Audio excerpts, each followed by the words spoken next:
Hello everyone, welcome to my commentary on the Princess Berg mapping tournament. I knew that I wouldn't have much time to make an entry, so I decided to focus on the process video requirement. So without further ado, let's start by looking at the announcement of the tournament, which contains the most important things that we need to take into account before starting the map. And that's to look at the hard requirements, which will limit the design a lot already. Just these simple requirements. So let's have a look. The submission must be 10 by 10, and it must use the full playable area. So immediately, when I see a 10 by 10 map, I start to think that it's more land and air focused rather than navy. There isn't much potential for good naval gameplay on 10 by 10, especially for a 6-player map, which is the third requirement. It does not need to be symmetrical, but I figured I would make it symmetrical so that it is ladder viable. Submission needs to be created for 6 players in mind. You can support more or less by using the adaptive script. I decided to go for exactly 6 players, 3 on each side, because I thought that if I designed for a specific player count, I could really design the map with that catered to that player count in mind, so it would be more likely to come out as a good map for a 3v3 rather than a poor map. The submission needs to be new, it needs to meet the vault rules, and you can only have 1. So already, the fact that the map is 10 by 10 and it's going to be a 3v3 limits the design a lot. A lot of 3v3 maps tend to fall into 2 categories. Either the map sort of becomes a 2v1 on 2 sides, so it splits the team into 2 on one side and 1 on the other side, and the teams go against each other. Or it tends to be one player is forced to mid and the other 2 are forced to the sides, or the 2 players go towards middle and 1 player is sort of cut off, or either as air or navy. I decided to go for the most flexible of these layouts, and that is the 1 player on either side and 1 down the middle, with options for the players to cross over into the different lanes to support each other. So already the idea of the map is forming in my mind just by reading these first requirements. If we scroll down to the second most important thing in this thread, that is the theme category. So the map should give the user the impression it is on a planet that belongs to the Aeon. If a lot of people that I've seen with regards to this mapping competition have not realized what the single most important symbol of the Aeon is. No, it is not the Aeon Bident. No, it is not the color green. It is in fact the circle. If you look at a lot of the official maps that are related to the Aeon, either with Aeon civilians or saying it belonged to the Aeon or saying the planet got attacked by the Aeon, almost all of them incorporate circles. That's because a circle represents the Aeon way perfectly. It is a single line representing the single way, self-contained, and completely unilateral. It is the perfect symbol to encapsulate the Aeon. So now I know that I have a 3v3 map with 3 lanes, and it must somehow incorporate circles. If you move on to the AI requirement, so this indicates that the map has to be easily interpretable by the game's AI. So that means it needs to be designed with AI in mind, so pathability and the sort of way that the AI breaks down the land layer. And then it will need markers at the end of the process to help the AI even further, to figure out which areas are unpathable, etc.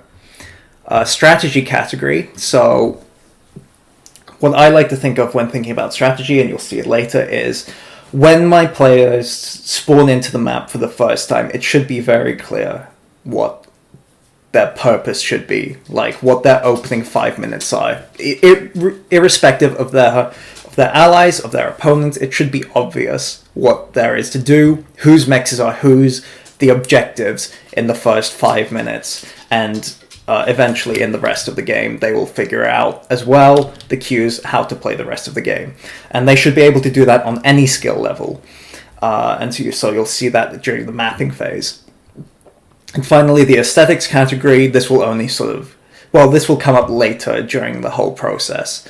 I'll be bringing it up during the entire thing, the entire rest of the video. So without further ado, I think it's time to get started and to open up the editor. So let's watch a replay of me making this map on 2x speed with my commentary. So the starting screen is pretty simple, just setting it up for a 3v3 on the 10 kilometers. I decide that I want to have some water on it, and I come up with some dummy numbers to start with. We can always change the water level later. So the first thing I do is I move the markers to be set up for a 3v3. I just double check which markers should go where by looking at the team view, and I make sure that the spawn IDs are correct. This isn't necessary to really get started with mapping, but it's just nice to know that they're in the right place. So next I decide that to figure out the size of the circle in the center of the map, I should base it off a TML radius. And so I spawn in a Cybran TML using the unit editor, and I place it on the y-axis, or is that the z-axis? I can't remember. And then this is my favorite trick. I like using the type editor in the terrain tab to sketch. It's very colorful and it's built into the editor, and it makes things very easy. So you can see me sketch out the rough size of the circle. And now I'm starting to think about blocking terrain. How do I want the terrain to sort of evolve through this map? So I'm thinking of some natural mountains in the back, something to protect the starting areas to prevent comm rushes, and then some way of splitting up and making this area in the corner interesting to sort of, maybe I could encourage some drops, or maybe I can encourage fire bases, but also while keeping the idea of circles and the fact this is on an Aeon planet. And eventually I settle up on this sort of Z shape. In my head I was thinking of the map Forbidden Pass and how I quite like that, even though the Z shape in that map isn't quite natural. It produces nice gameplay. And so now I think about putting water on the map. Water is really important for Aeon-based gameplay because they have the only hover T1 tank in the game. And so I decide that I want to put water on the map so that Aeon players can feel like they exploit it. At this point, I feel like the map is a little bit too symmetric, so I decide to vary the ramps a bit. I move the markers a little bit just to make sure they're in the right place, and I look at the layout that I've come up with, and while it is quite crude, I think it holds some promise. So the next step is to actually make the height map. So I have a large custom brush list. You can actually find a backup of my custom brush list on the Discord. And initially I start using my custom brushes to start sketching things out. But I quickly realize, well, I spent all this time making a nice sketch in the type editor and building it directly onto the height maps is quite a fuss. So why don't I just export the type map and import it as a decal?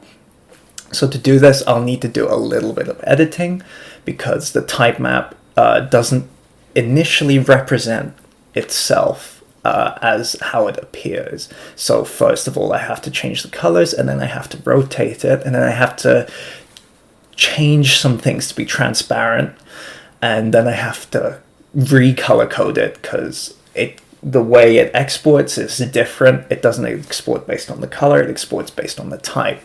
So once I'm happy with that, I save it in the maps folder. I create a new env and decals folder, and then I save it as a DDS. You can find more information about file types that decals accept on Jip's forum thread on the forums, I find that his decal tutorial is very helpful.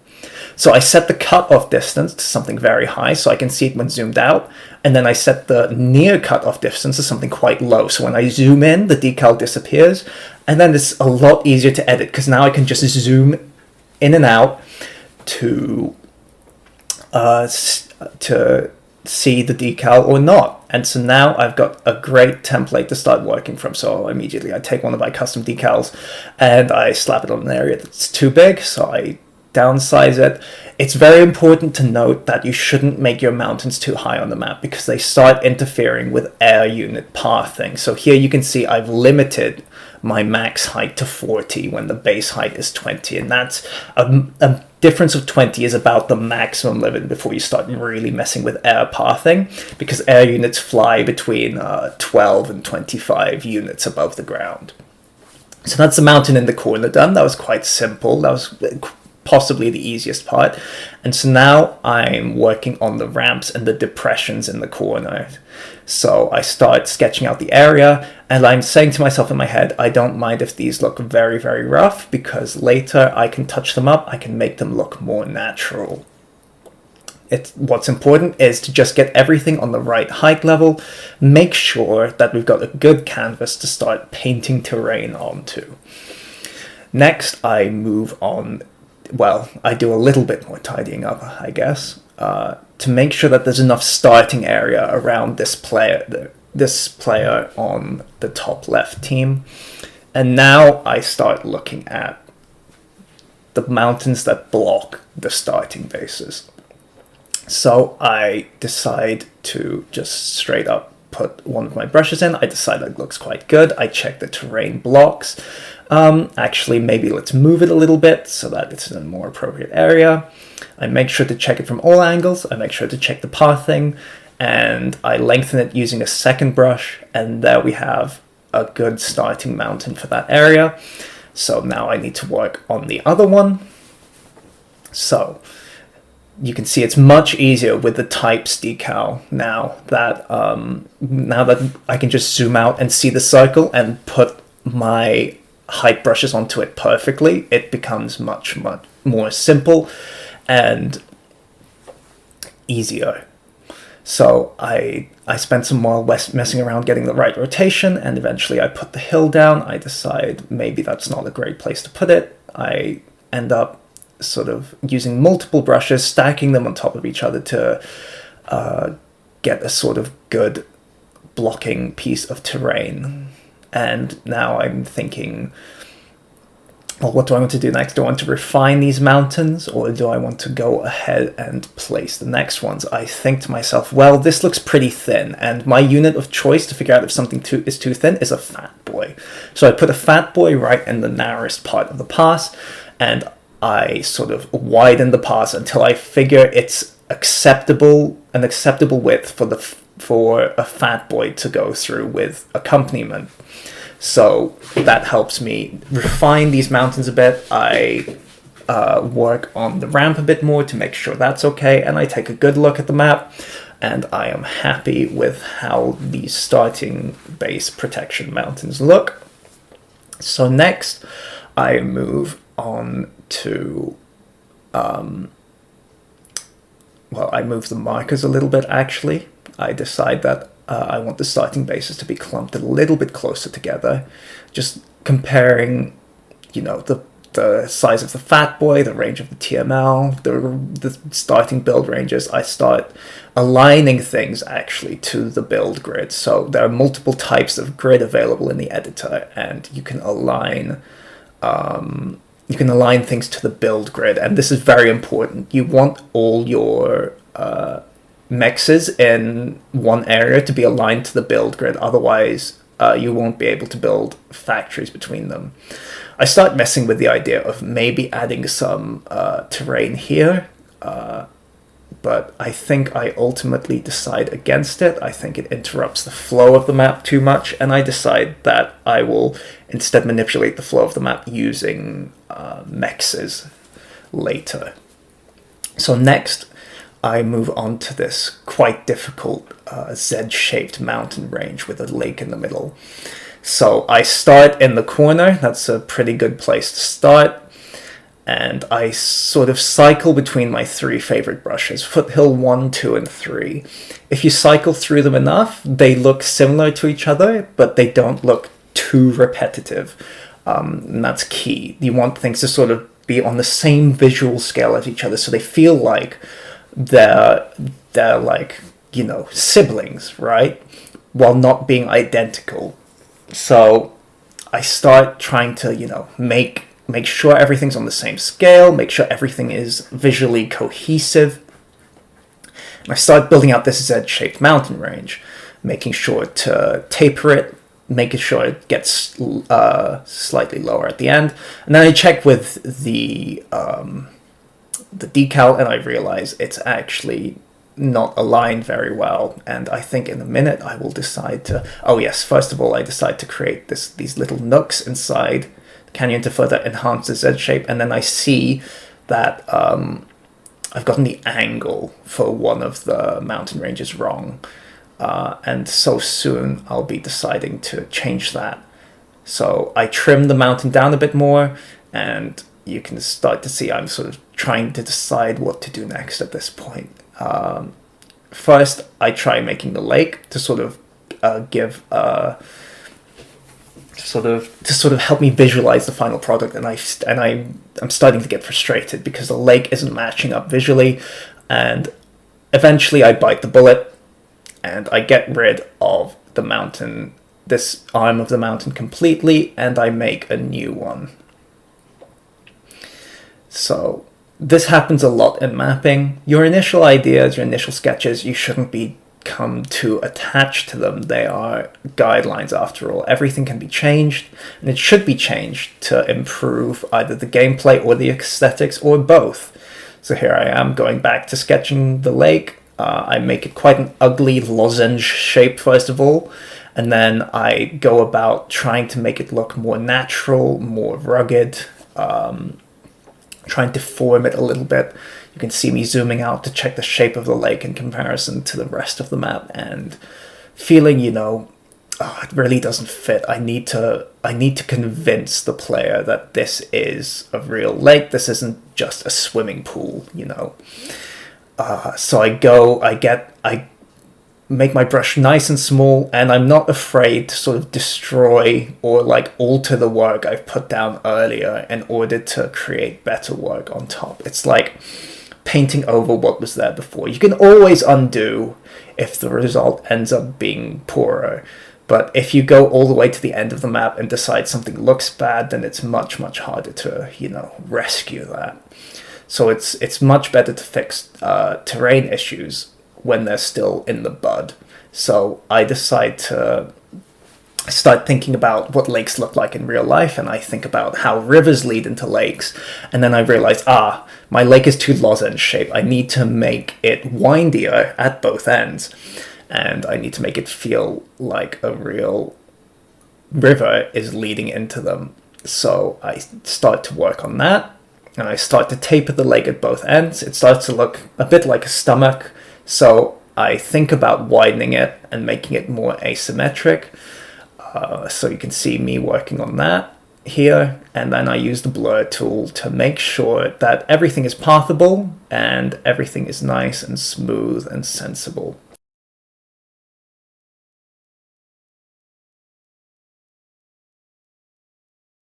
So the next step on the map is I start looking at these ramps and this area of the circle especially, and I find myself very unhappy with the shape of it. So first things first is to sort of fix the shape of the circle, which I do.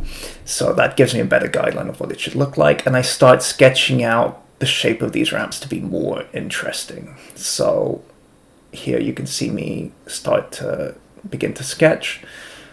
You can see me cutting off the fat, and you can see me start to make this watery area I was considering since the start of the map. So you can see me begin to sketch it out, and then I just use the blur tool to make sure it all blurs together, see what that looks like. And I blur this ramp as well, just to see how that looks. I decide that I blurred it a bit too much, so I turn it down and give it a second pass. I fiddle with lighting a bit to sort of find the best angle to view the map at. And I take a look at this new pond that I'm making. And I decide that I should make its shape more defined. So the first step on that is to lower the surrounding area by using a combination of brushes and blurs, and then the next step is to make it look more natural. So wider in the middle, tapered at the edges again. Then I blur it heavily again, perhaps a bit too strongly, I think, because now it looks too uniform again, and it's encroaching on this area too much. You can see I referred back to the fat boy as the sort of unit to give me an idea of what's too narrow or too wide. So now I decide, actually, having this area be completely open, it's bad for the gameplay. Aeon might actually be too strong in this map, so I decide to make 2 little plateaus here, using 2 different brushes, and I think that gives a nice impression. So I decide, hey, maybe I can use this trick on other sections of the map. Tempting places to expand to build fire bases on, places that feel safe, when there's a big cliff. And I decided it really helps break up the shapes of the ramps, and it helps add a lot of depth to the map. So now I start thinking about, well, actually, where do I want my players to expand to? So I just place the starting mexes and the safe expansions. And then from there, I can decide where to put the contested expansions and where to put sort of bonus mexes. So now I take a look at the starting areas and I make sure to align everything to the build grid. A lot of players are very familiar with the 4 mechs into Hydro opening, so I decide to go for that. It's a very consistent opening, and it's sort of well loved from even the highest rated to the lowest rated of games. So what's important is that everything, again, is aligned to the build grid, and I discover this area is completely on a slope. While making it, I think, well, I could move this starting area back, but actually, why not use the plateau trick that I've been doing earlier to make a nicer starting area, like something that feels defensible, like one of the starting areas on Zerg Canyon. If you haven't played Zerg Canyon, that's an excellent map. And I decide to take a bit of inspiration from Zerg Canyon here by having one starting base be on the cliff.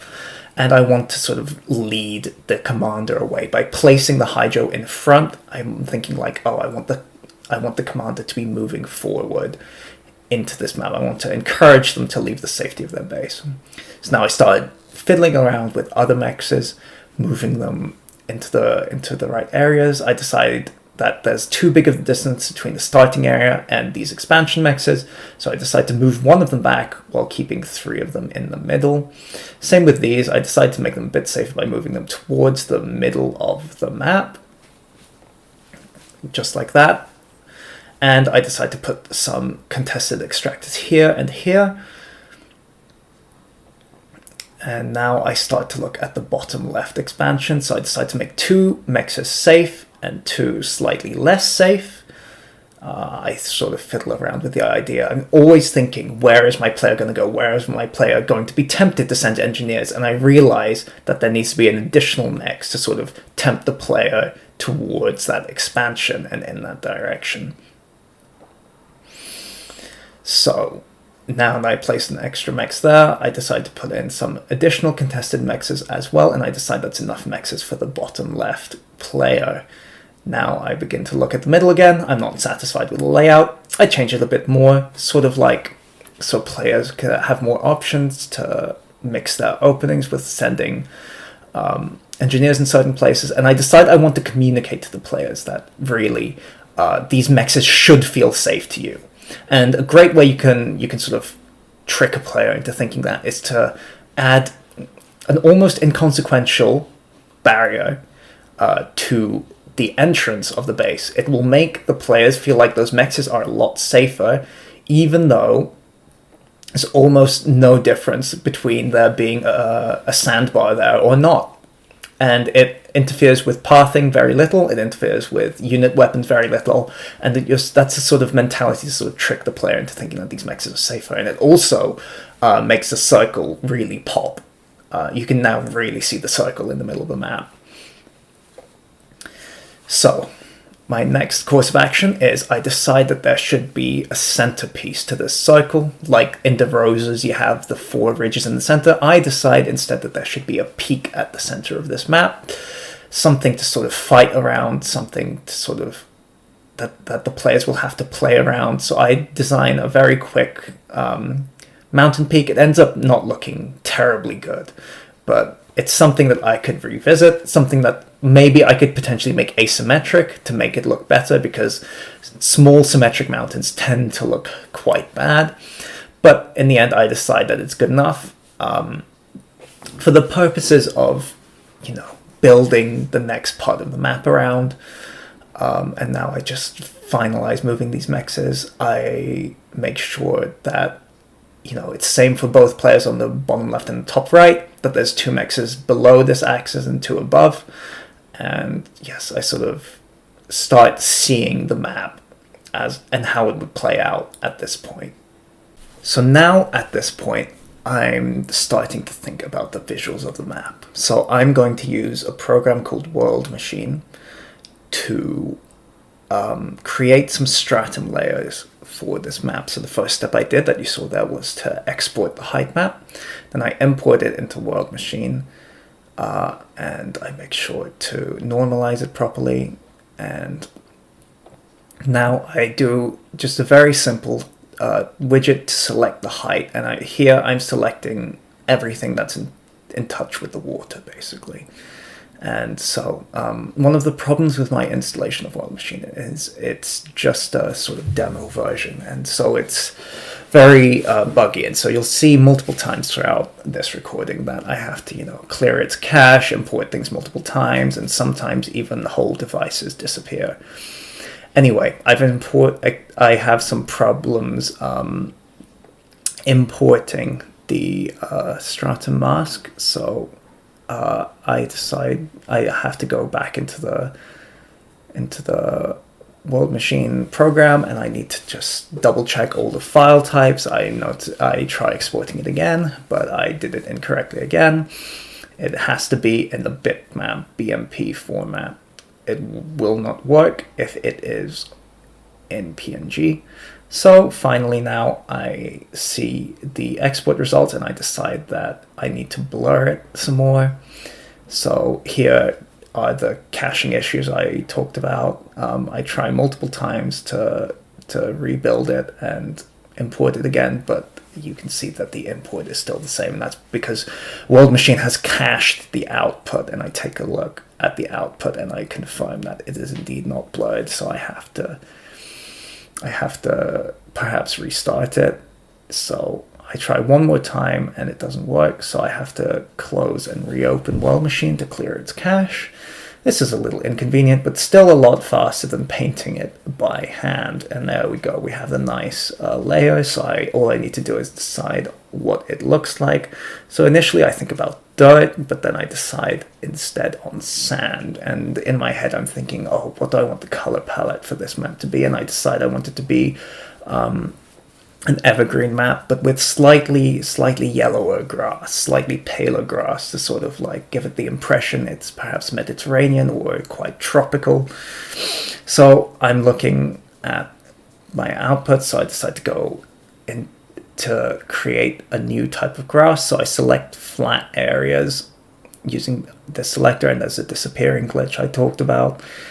So I decide to select just flat areas, basically, and put that into a noise machine, and then basically export that, and that's going to provide a second color of grass. And now the reasons to do this are not only for visual, well, it's for visual reasons, but also it helps break up repetitive textures. And speaking of textures, I start looking for textures in my old maps, thinking, I'm not happy with the default grass, and then I remember, actually, there was some new grass added in one of the new patches. I can't remember which one it is initially, but then I remember, oh, it must be the new Ancient Earth patch. And so eventually I find the grass that I was looking for. You can see me looking helplessly for it, and then I remember it's an ancient earth, and there I apply the new grass that I was looking for, this sort of yellower, paler grass. And then on top of that, I used the noise I generated to add a darker grass to sort of break up the monotonous green. So you can see me adding the dark grass on top. You can see me taking a look at how it looks, and I'm not very happy with it. It looks quite low effort.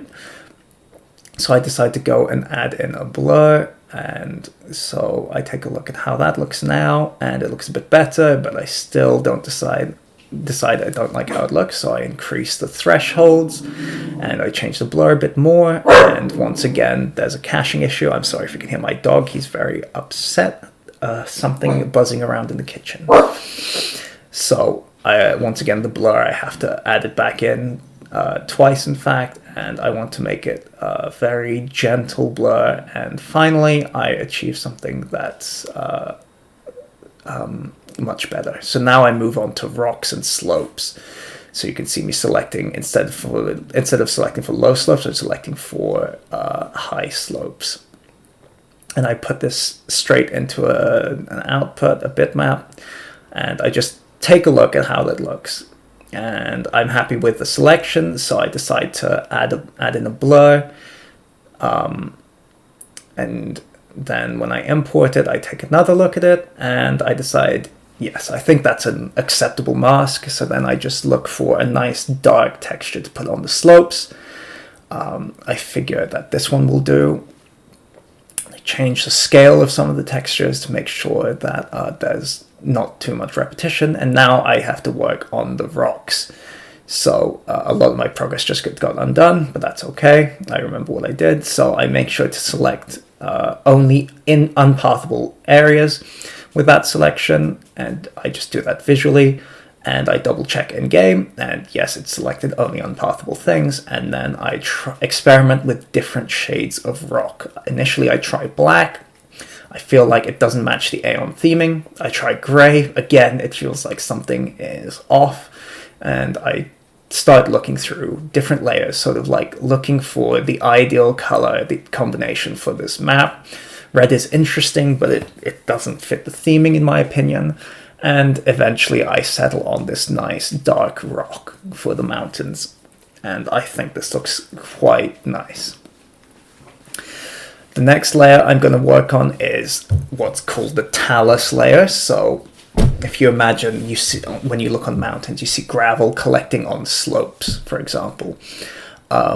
That is what talus is. So I start working on the talus height field. Initially I'm messing with the mask, but eventually I switched to using the talus depth, which is the correct one I should have been using. So I waste a little bit of time here messing around with something that I wasn't looking for in the first place.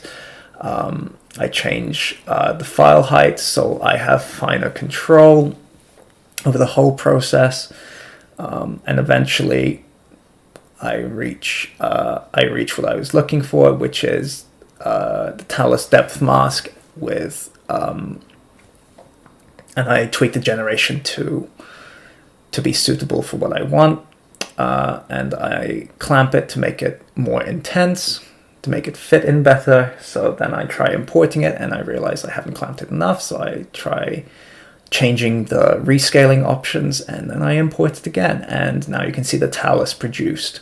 You can see what I mean by it being gravel on the slopes.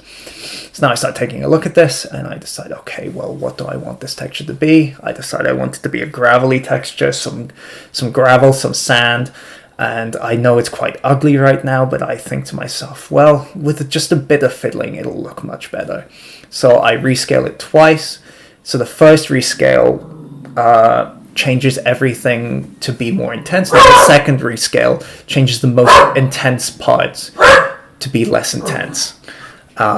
So that caps the opacity. So here I realize I cap it too much, and then I change it to be less harsh on the talus mask. I take a look at it, and I decide I am happy with it. Now it's time to start thinking about a civilian base in the middle. So immediately I know the base has to be a circle, because that is the Aeon way. And now actually I'm thinking, well, how do I indicate that this area is lived in? And the obvious answer is to add some dirt, add some sand, make the ground look worn, because even the Aeon have tracked vehicles that will chew up the grass, chew up the dirt, make it look muddy.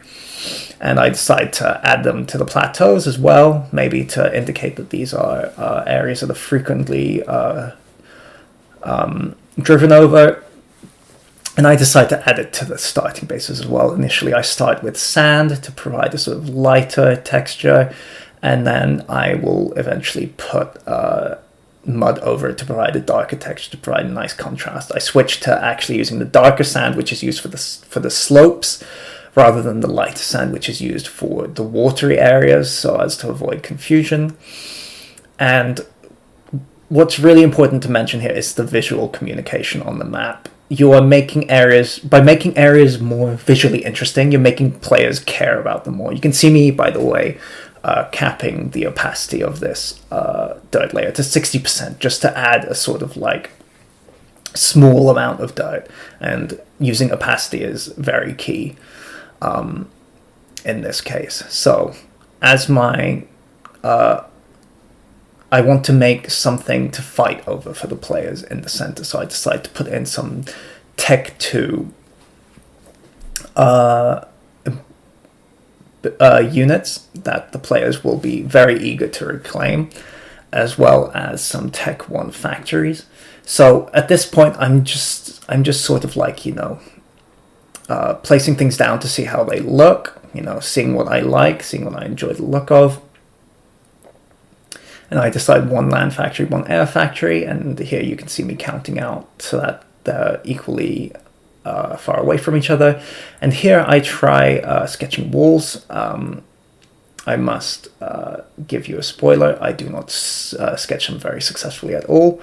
And this is because it had been a while since I last saw campaign maps with Aeon walls in it, and I had sort of forgotten what they looked like. I knew they sort of weren't completely circular, and they instead bulged around the structures that they're supposed to protect, but you can see me being very unsuccessful here to recreate the style.